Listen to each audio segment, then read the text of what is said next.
Okay, we're starting off with our radius rods today, and the first thing I have done is I have drilled a hole all the way through the end, and the reason being is for plug welding. And then we're bringing in this bolt and a nut, but the nut doesn't fit. And it also doesn't fit in the chuck of my drill press, so I couldn't use that, so I had to freehand this. But it's not too bad, as you can see. And that fits right inside there like that. And I will plug weld it first. The nut is on there to hold it where I want it. Plug weld it first and take the nut off, and I'll weld around the end. And there's what our more or less finished product is going to look like. Going to duplicate it now for the other one.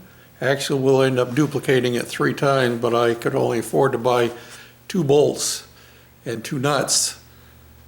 Those nuts cost 10 cents less than the bolts.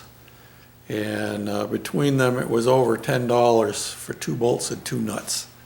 Crazy, man, crazy. But I only bought the ones for the front radius rods, and we'll do the other ones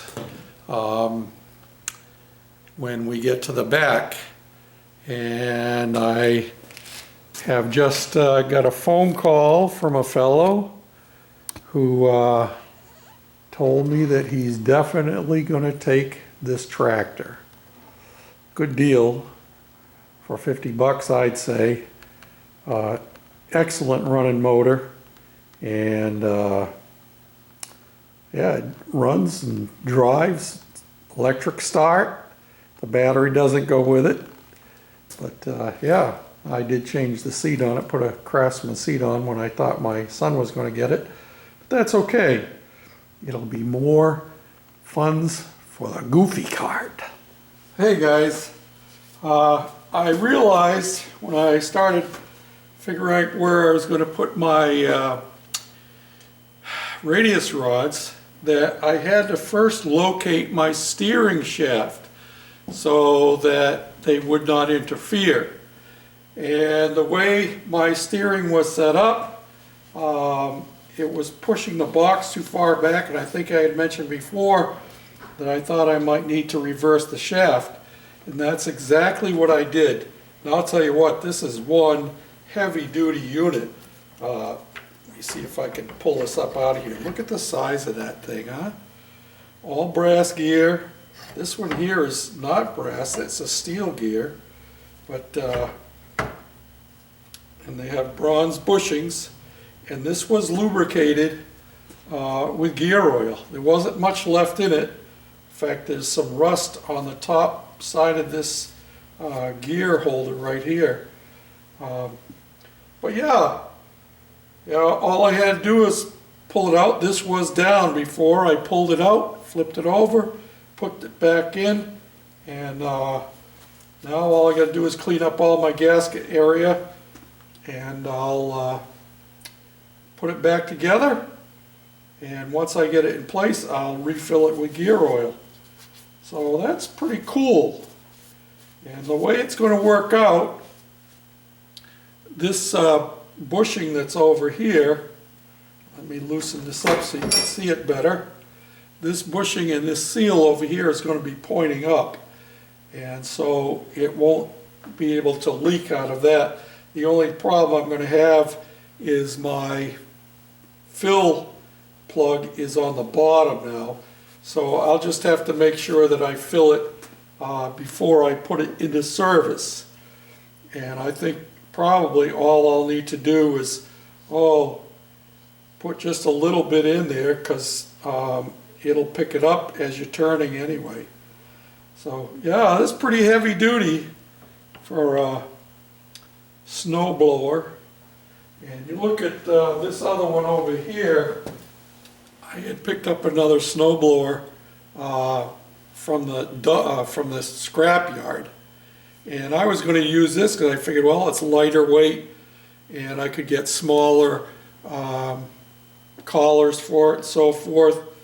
But the problem with this one is it had way too much, and now it's jammed up. But it had way too much play in it anyway. It was a lot of slop in it, and that's why it's jammed up, because of the slop. So, yep, so we're not using that one. We're sticking with the one that Dave gave us, stroked firebirdable. And we'll get this put back together, and eventually it'll get sandblasted, cleaned up real nice.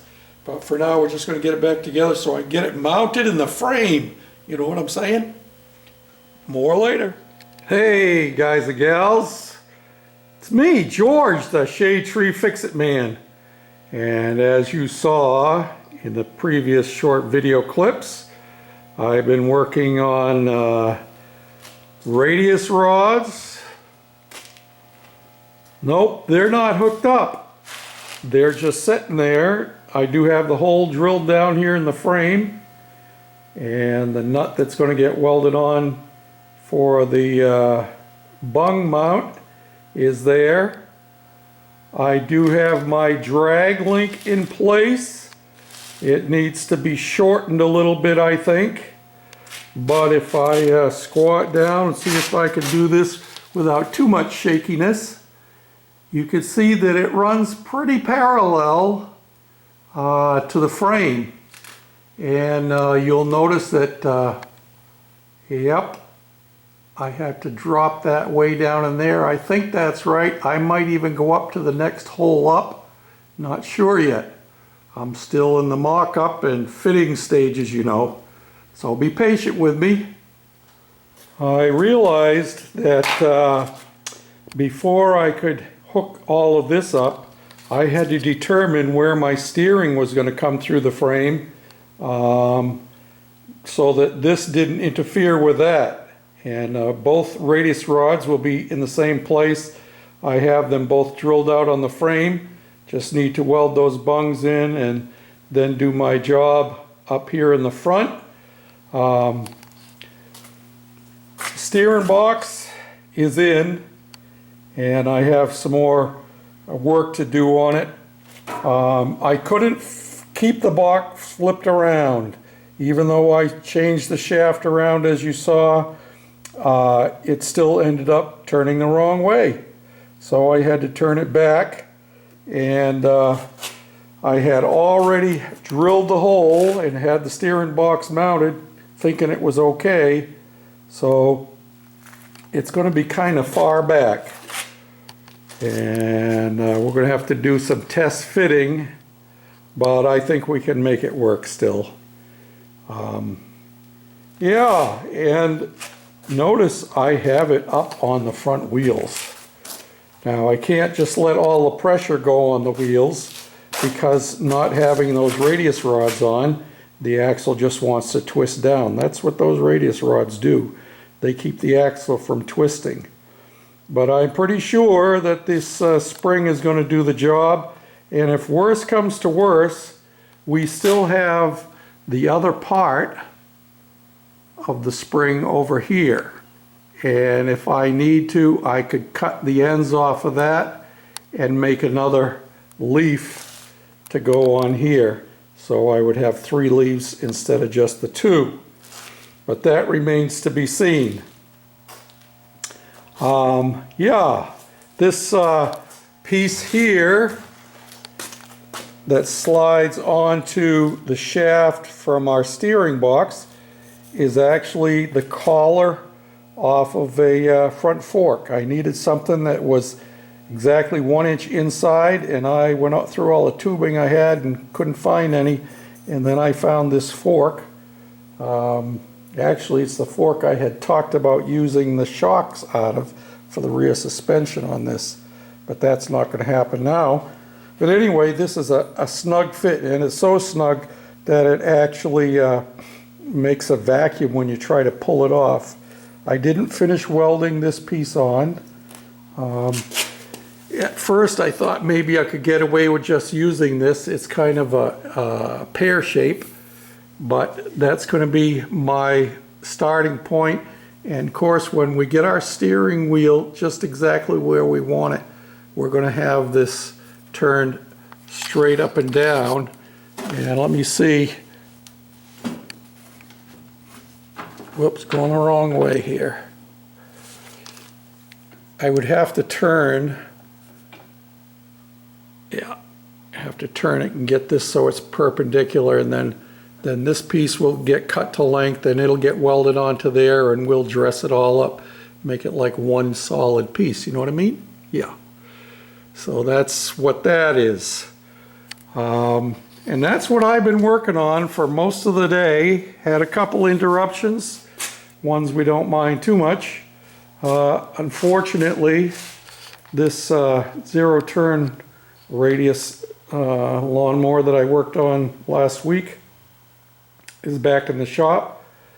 He was mowing with it and was working great, and then it started messing up, so I've got some more investigation to do. It idles fine but under load, so I'm not sure if the timing is going out on it or it needs a valve adjustment. Not sure what it is, but we'll get that done tomorrow. And oh, it's already starting to get dark outside. I've got a couple of junk lawnmowers I picked up. I think I already mentioned that. This first one is going to get sold. Those two there are pretty much junk. And then I just picked up another snapper today, self-propelled. Needs some work. The guy said he can't get it started, doesn't know what the problem is, but it's mine. So we went up to Rochester and picked that up. Yep. So more projects than I have time for. There aren't enough hours in the day. And look at the trash all over my workbench. So, oh, the other thing is on my hubs, I did end up having to cut them down. Those studs do not press out. They must be tack welded in there or something. They wouldn't come out, so I ended up cutting the hubs. And that means that I'm going to have to cut down my spindle and do a little threading on it to get it back in where it belongs. You do all of these things thinking you know how everything's going together, but then they get changed as you progress along. There is no plans for this go-kart, goofy cart. It's just what's in my brain and what keeps coming out. So one step at a time, and we overcome one challenge at a time. So until next time, this is George, the Shade Tree Fix-It Man, saying thanks for watching. Bye now.